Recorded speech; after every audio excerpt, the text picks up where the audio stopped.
All right. Let's get this out of the way first. The thoughts, views, and opinions expressed on Tailboard Talks Firefighter podcast are solely those of the speakers, guests, and host, and do not in any way represent the thoughts or views or opinions of any other employer, partnership, or sponsor. The material and information in this podcast is for general information purposes only and should be used at the listener's discretion. What's up, everybody? Welcome back to the Tailboard Talks Firefighter podcast. I'm Chris, your host from 4th Shift Firefighter, back in the garage. One of the last ones we're going to do in the garage until I start having more guests over in person. One of the last ones, if you're watching on YouTube, I got a new weight rack back there. It's mouse proof, and the fact that it's much harder for a mouse to climb in that thing and poop all over it. So we're making improvements all the way around. I posted a picture today of the office that has paint on the walls. And Friday, we're going to pick out the desktops that we're going to kind of build out of the glued edge board. So big things happening. Very excited for it. As always, if you like the episodes or if you hear an episode or see a clip or something like that you like, the best way to support the show is to share those things. Share the Instagram posts. If one catches your eye, share the episodes. That's the most helpful thing you can do, and thank you so much for doing it. Second best thing you can do is just reach out and say, hey, this is awesome. Someone just messaged me today because I posted the top 3 episodes of all time for the podcast, and there were 3 female episodes. The 3 female guests were the top 3 episodes, most listened to episodes. It was Vanessa Frost, Megan Frillman, Kate Foster. Awesome. And then someone reached out and said, why isn't Taylor Goodman in the top 3? I said, I don't know. I can't. I'm not buying listens, so I can't make that happen. But maybe we'll see. We'll see what happens in time. But that's the best thing, too, because I get to pass that on to Taylor. I said, hey, whenever you want to come back, you're a fan favorite. Let's have you back on. So 1 and 2 is share, reach out to me. And then 3, if you're really feeling generous and you want to help the show out, there's a donate button. You can support the show, become a producer if you want to call it like that, like a lot of podcasts do. There's a Buy Me a Coffee button on my website on 4th Shift Firefighter, and also the show page that I kind of post on social media, and also in my link in bio thing on social media. There's a Buy Me a Coffee page and button. You can donate in increments of $3. Okay, let's get to the episode. Shooting for a quick one today. And I put a question out there early this morning that I thought of when I was leaving work the other day, but I forgot to do it. So I got it this morning, and it was, what's something you do at work or when just after work that makes you happy? And I thought about this because I have a routine that I do after work, time permitting.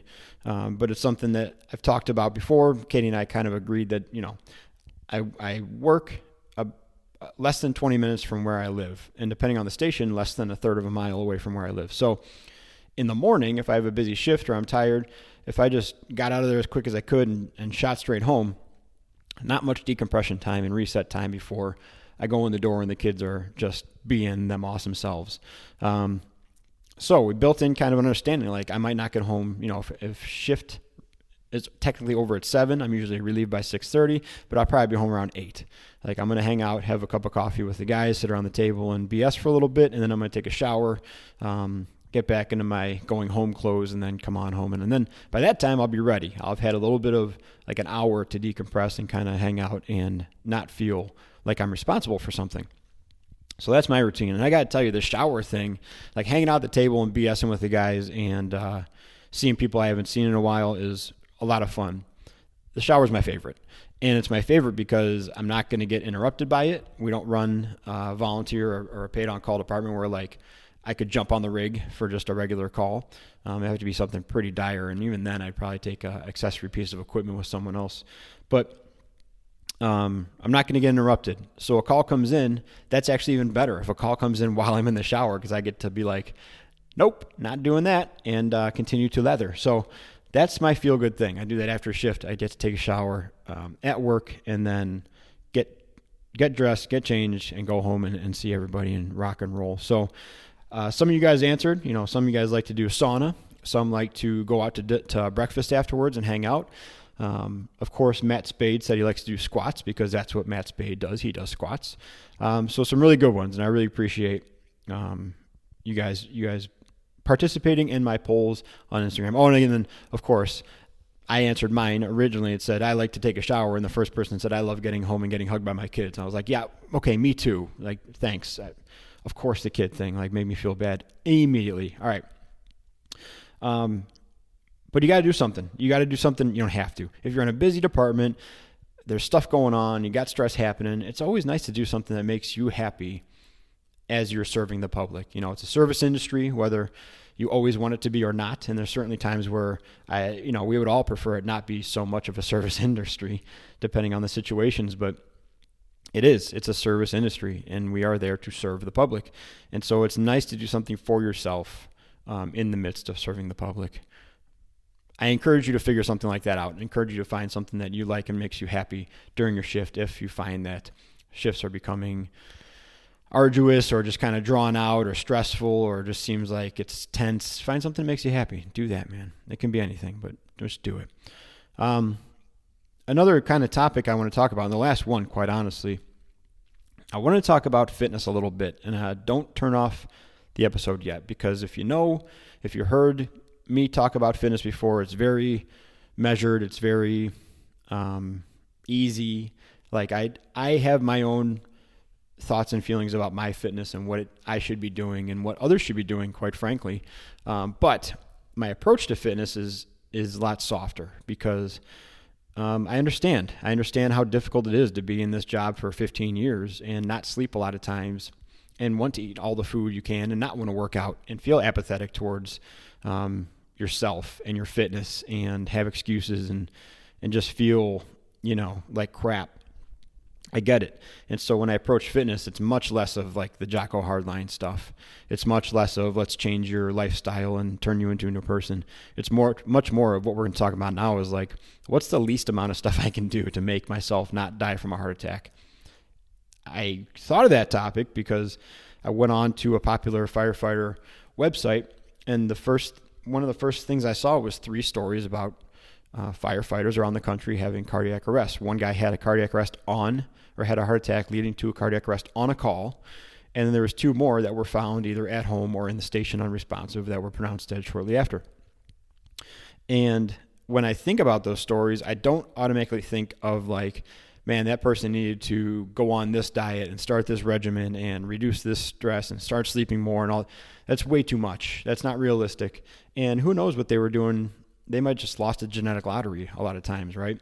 It's not always the most obviously out of shape person who has these issues. So what I want to offer you guys today is just a little bit of like, what can we do to just make ourselves slightly better and maybe get you 1% on the not heart attack side as opposed to 1% in the heart attack side. And that's all. Not looking to turn you into American Gladiators, not looking to turn you into Firefighter Combat Challenge participants.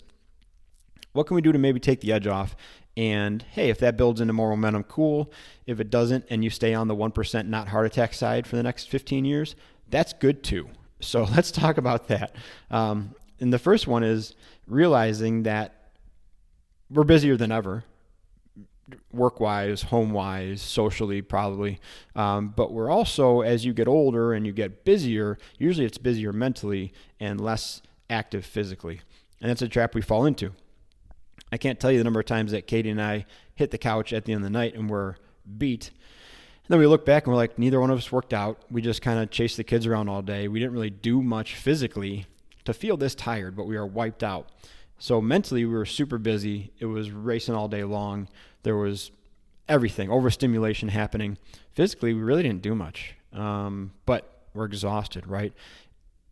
Same thing for general population, especially the same thing for firefighters. We're busy running calls and doing stuff, but the actual physical activity is generally pretty low. And so we confuse those 2 things frequently of I'm busier than ever, which must mean I'm more active than ever, but unfortunately not. We're actually far less active than we estimate that we are. So what we have to do is, what I would suggest we do is look at the 4 pillars of wellness, right? Now, we've used these before. The pillars of wellness that I use, and people use 6, 9, I slim it down to 4 because I get to talk about all different kinds of things within those 4 and instead of making 6 individuals. But sleep, nutrition, exercise, and mental health. The first part of this is figuring out which one of those 4 that you actually care about or actually feel like you might actually do something about. There is no use for me to take on nutrition because I don't care about it. Like, I understand it. Katie does a majority of the cooking here, and she's very, very good with that. At work, I eat more junk. I do believe in the old adage that you can't out-fitness a bad diet. Like, you can't overwork a bad diet. I definitely believe that. But even still, I keep it in moderation. I'm not going to go on a very restrictive diet because I won't follow it. I don't care. I don't care about nutrition. I'm fortunate not to have to care about it, really. And so why would I spend a bunch of time agonizing over nutrition? I'm not going to do that. Sleep, another one. I care about it, but it's also not a modifiable factor for me at this point at work. I can pretend like I'm going to go to bed at 8 o'clock at night every shift, but I'm not. I'm going to pretend like I won't wake up 2 or 3 times overnight, regardless of how many calls we get, but I'm not. But I will, I suppose. So even sleep. Sleep at home is good. It is. I hate saying it is what it is. That is my number one most hated saying. It is what it is. But at this point, sleep is its own thing. I'll be able to tackle it later, maybe, right?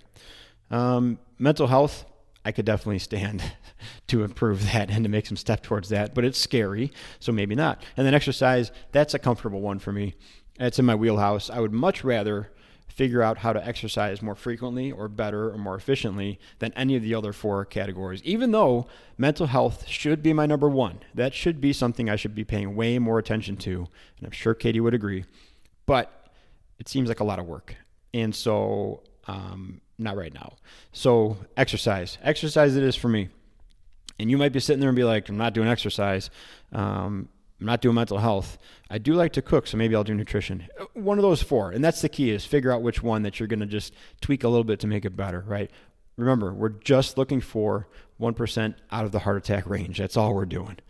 And it really doesn't take that much. That's the other part of this thing, is it takes far less than you may expect to get 1% out of the heart attack range, a very, very small amount. So let's keep going with exercise, right?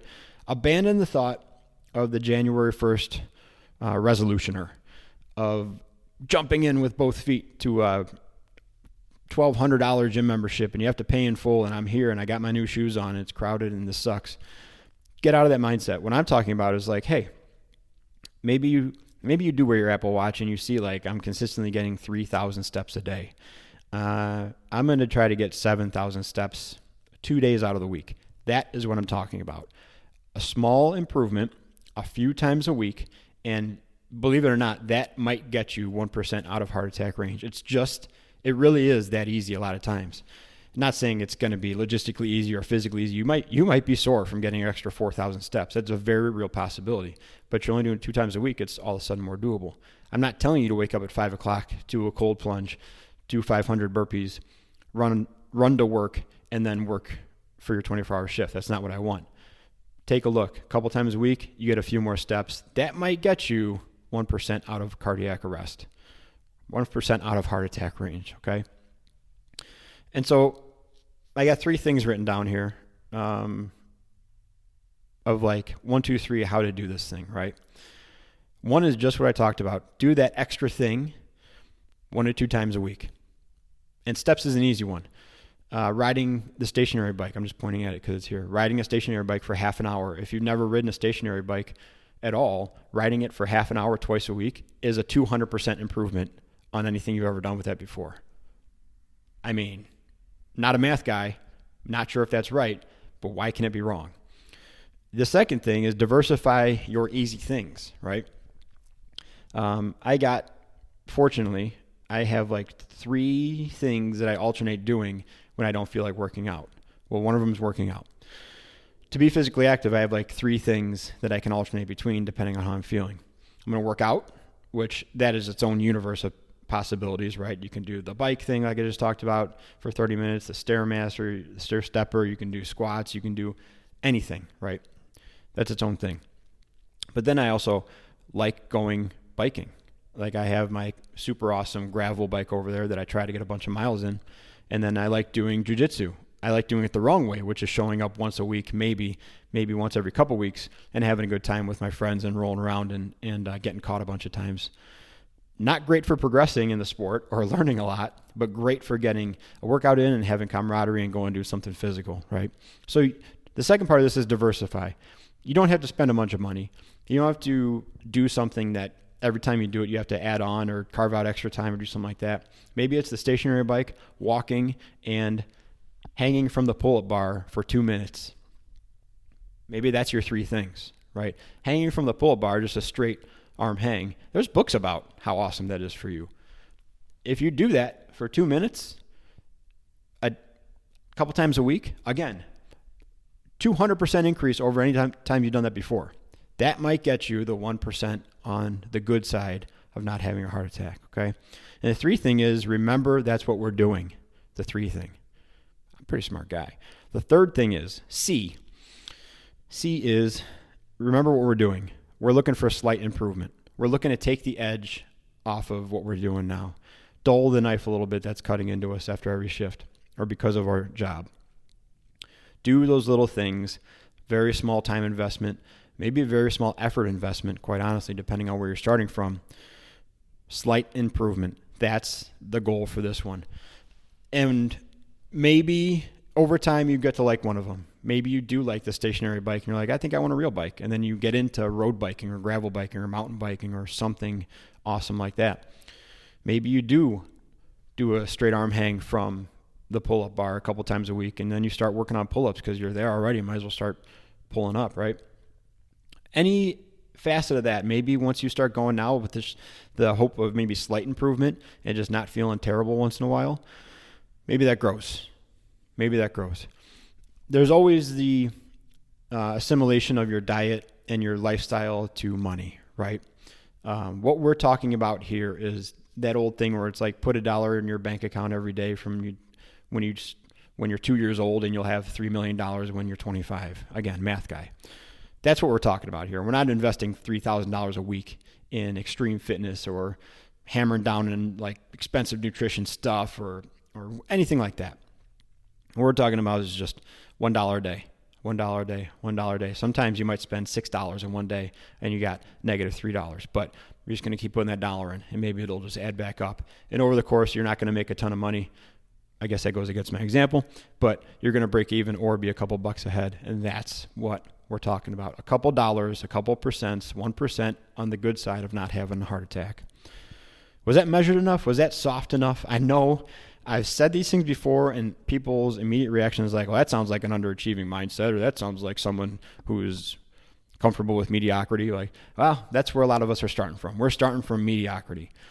So yeah, if we can get a couple percent better than mediocrity, I think it's, why does it sound weird when I say it now? Anyways, fine. If that's what you want to call it and you want to hard charger it into the dirt because you don't think that's hardcore enough, then don't do it. I mean, you're probably doing more than you need to in the worst way right now anyways.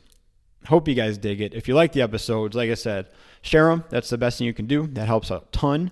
I'm doing more shorts on YouTube. I'm figuring out how to edit down just into like 15, 20, 30-second segments on YouTube, sharing shorts. Do that. You can reach out and say, hey, this is awesome, or hey, this is terrible. I'll take either one. I live for scratches behind the ears. And if you really feel generous, go on the Buy Me a Coffee page for the 4th Shift Firefighter and donate some coffee money. Thank you guys for hanging out. Next week, I think we might be in the studio, the upstairs office studio. Very excited about that. Let's all keep working on being more capable and durable, both on the job and away from it, and be a 4th Shift Firefighter.